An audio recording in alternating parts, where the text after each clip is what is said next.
Picture a 14-foot boy in red checkered overalls lit up over a street corner, holding a hamburger over the traffic like a trophy. Friday night, 1972. Most of the strip is already gone dark, but the lot beneath him is packed and blazing, headlights and chrome, a car hop weaving between the cars on skates. If you were a kid in America back then, you don't have to imagine one bit of it. You lived it. That was Big Boy. Not McDonald's, not Burger King, a sit-down burger chain out of California. And at its peak, there were more than 1,000 of them, in almost every state. So answer me this. If it was that big, if you can still taste that hot fudge cake just from me saying the words, why can't most of you tell me the last time you walked into one? The strange part is this. The one thing that built this whole empire is the exact same thing that quietly tore it apart.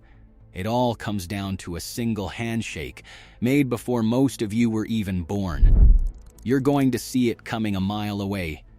They never did. To understand how big Big Boy got, you have to go back to a young man who was not, by any measure, a sure thing. His name was Bob Wian, 1936, 22 years old, living in Glendale, California, with no money and no real plan, just an itch to run his own little place. So he sold his pride and joy, a DeSoto Roadster, for about $300. Borrowed another $50 from his father, which is the kind of loan that ends in either a hamburger empire or a very quiet Thanksgiving, and bought a tired little 10-stool lunch counter called the Pantry. He scrubbed it until it shined like a brand new penny and put his own name over the door. For 6 months, it was just a diner. Then one night, a board band walked in and changed everything. They were regulars, musicians off the big band circuit, and they were tired of the menu. One of them asked Wian to just make them something different, so instead of slicing a bun in two like every human being on earth, he sliced it into 3, stacked 2 patties, added lettuce, and spread on that homemade red relish. He said later he wanted it to look ridiculous, like a leaning tower about to fall over. The band took one look at this teetering monster and fell in love, and word got out fast. Everybody wanted the big one. There was just one problem. The big one needed a name. And that came from another accident, because hanging around the shop was a chubby little kid, maybe 6 years old, sweeping floors for free burgers. His name was Richard Woodruff. One afternoon, Wian blanked on the kid's name and just called out, "Hello, Big Boy." That was it, the whole naming committee. Although as the story goes, it almost went a different way, because the kid's first nickname was Fat Boy, right up until somebody pointed out there was already a Fat Boy's barbecue down the road. So, Big Boy it was. The burger became the Big Boy, the restaurant became Bob's Big Boy, and when that double-decker first hit the menu, it cost you 15 cents. 15 cents. Remember that number. Because at the very end, that little price tag is going to explain the whole thing.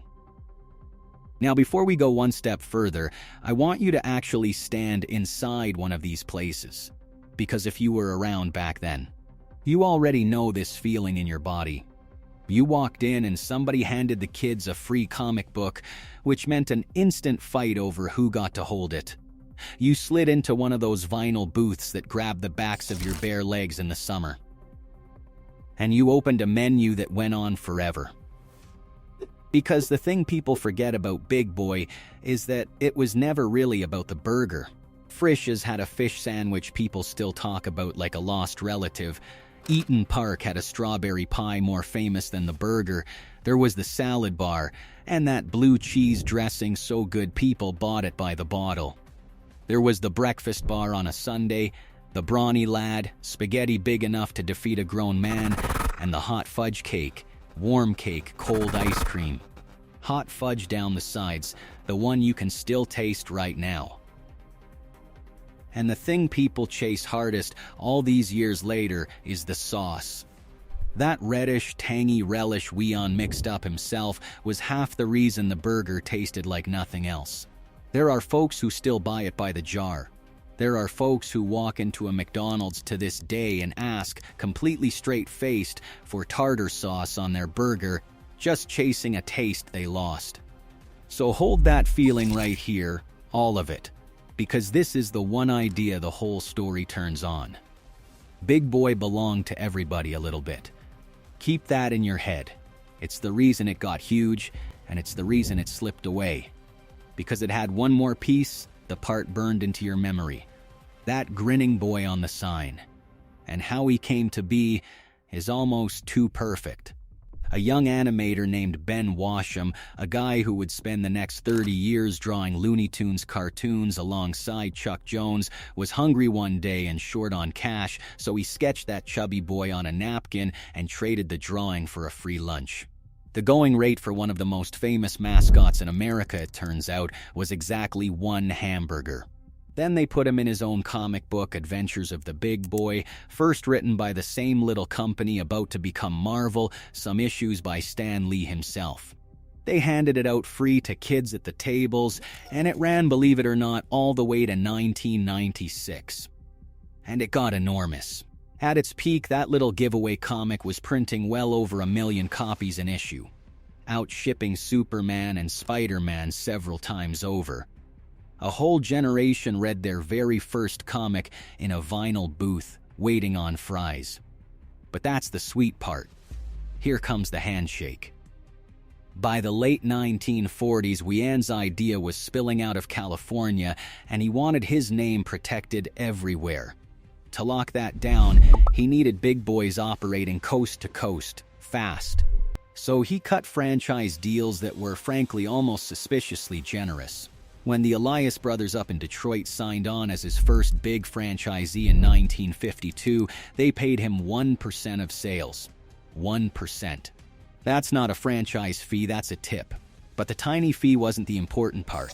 Wian let every one of these operators keep their own name right next to his.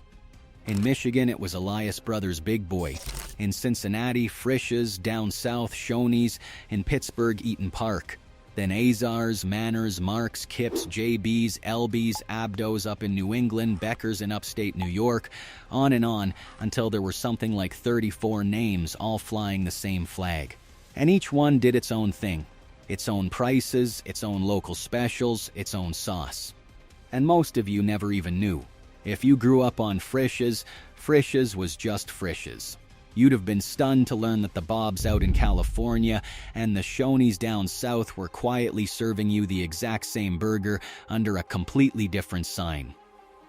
In that room in 1952, this looks like pure genius. And for a while, it is. The name is everywhere, fast, at almost no cost. But circle that deal, because there was never really one big boy. There were dozens of them, all wearing the same overalls, and every single one kept a door propped open that nobody would notice for 30 years. We're coming back to that door. And there's a second problem. Sitting right there on the plate, Wian could trademark his name and his grinning boy. But nobody on earth can trademark 2 patties on a bun. Anybody with a grill could copy that burger. File that away too. It's going to cost him more than you'd think. By the 1950s and 60s, Big Boy wasn't a restaurant anymore. It was a piece of the furniture of American life. Out in that lot, this was the whole social world of a small town. Carhops backing between the cars with trays on one hand, gearheads showing off their muscle cars, engines rumbling, cruising slow circles around the building on a Friday night. And inside, up at the long counter, the same old men every morning on the same stools, drinking coffee and telling each other lies. Some of them out west even ran an all-you-can-eat Taco Tuesday college kids planned their whole week around. And it got big. By the end of the 1970s, more than 1,000 big boy restaurants across the country. Michigan alone had around 100. Ohio, about the same. California, the same. That statue became a genuine landmark, some of them 16 feet tall, and people gave directions by it. Turn left at the Big Boy.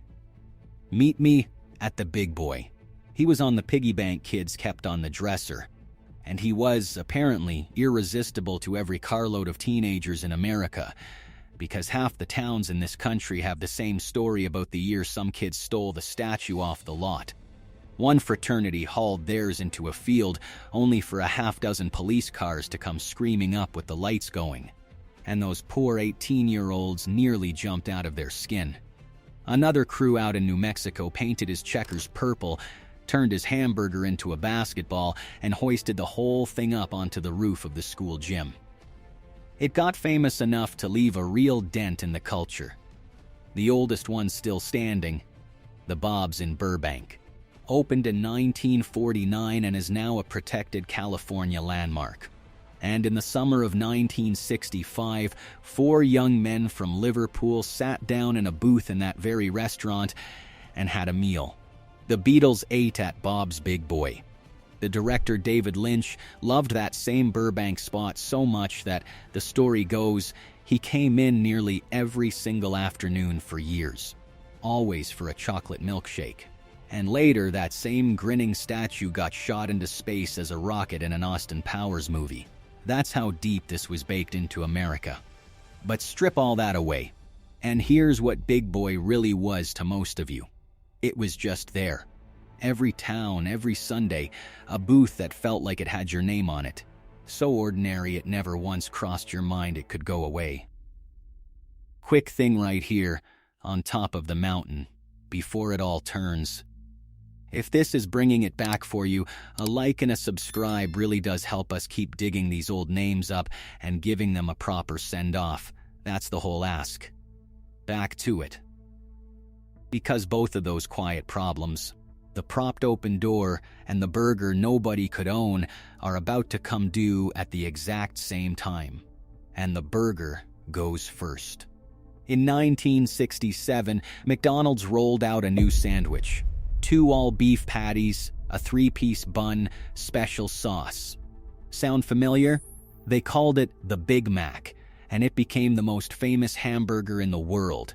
And the man credited with inventing it, a McDonald's franchisee named Jim Delegati, had worked in the Big Boy world first.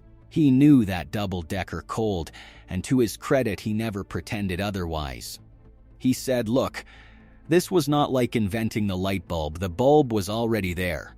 All I did was screw it into the socket. There's the whole gut punch." Turns out anybody with a grill really could copy it, even McDonald's. Big Boy lit that bulb 30 years earlier in a 10-stool stand in Glendale, and now it got to stand back and watch a rival ride its own idea straight to the top of the world.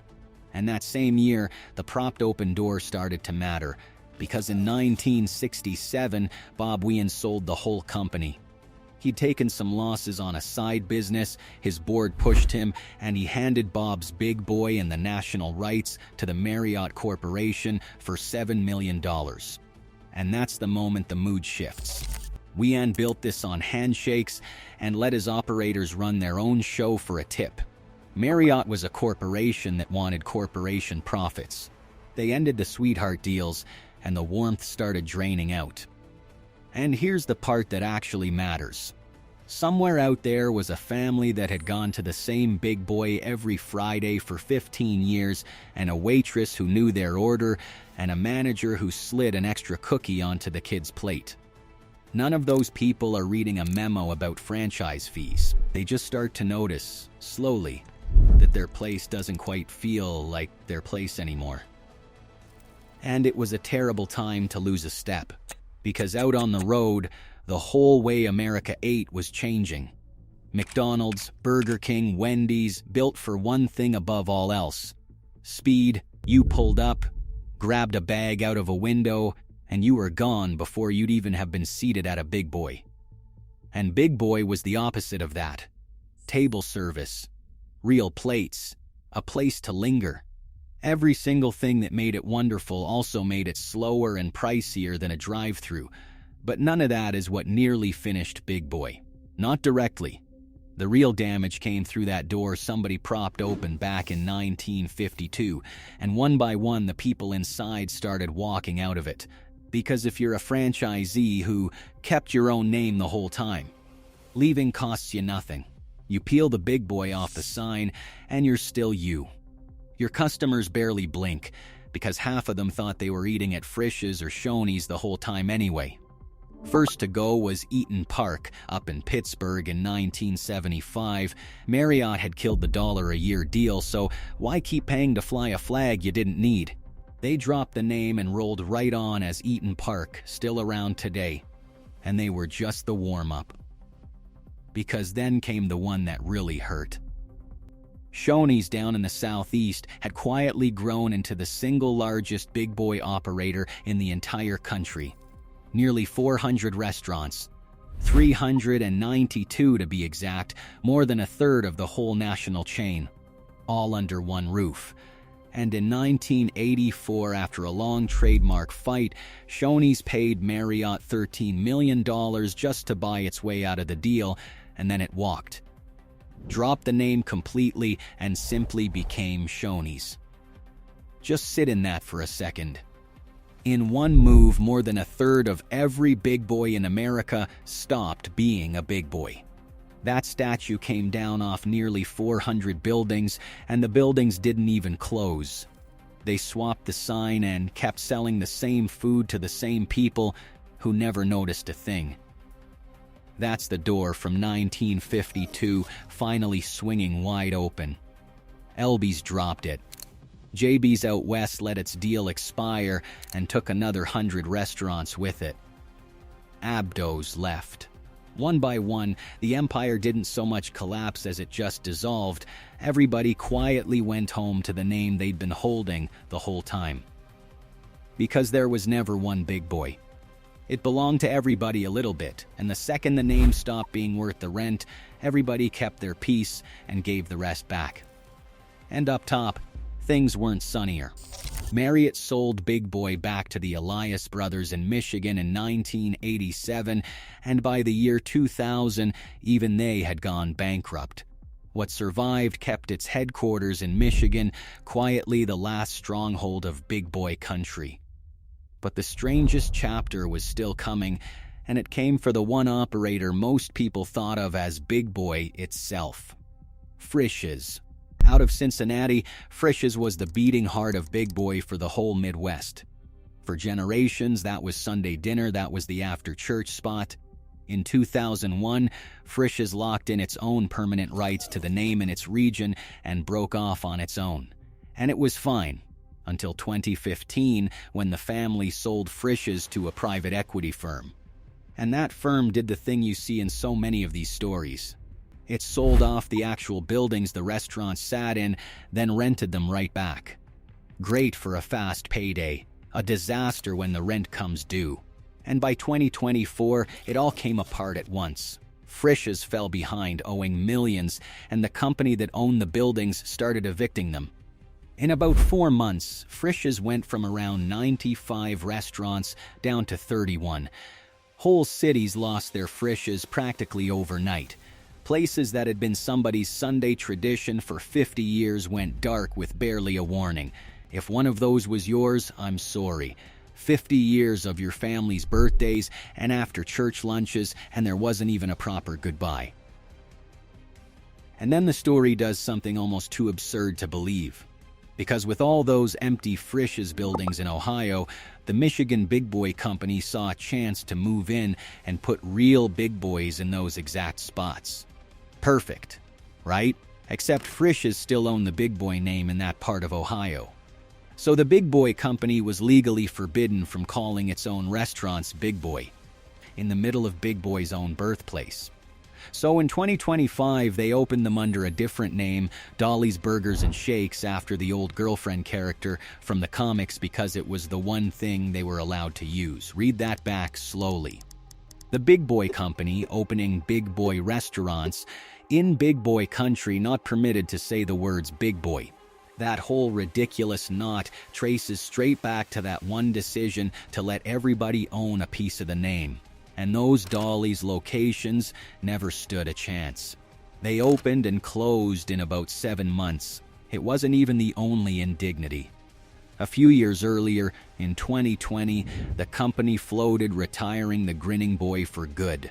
The fans reacted roughly like someone had suggested selling their grandmother, and the company caved almost immediately and brought him right back.